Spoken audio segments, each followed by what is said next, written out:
On the vaccinations, those that were scheduled for today or tomorrow in state-run facilities, they're going to be postponed. I know how hard it is to get an appointment. I know people will say, I had an appointment finally.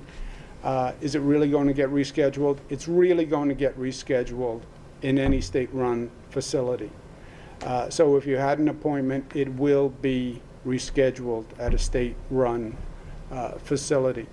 Overall, with COVID, vaccinations, it's just a question of supply, and it's a question of international supply and national supply.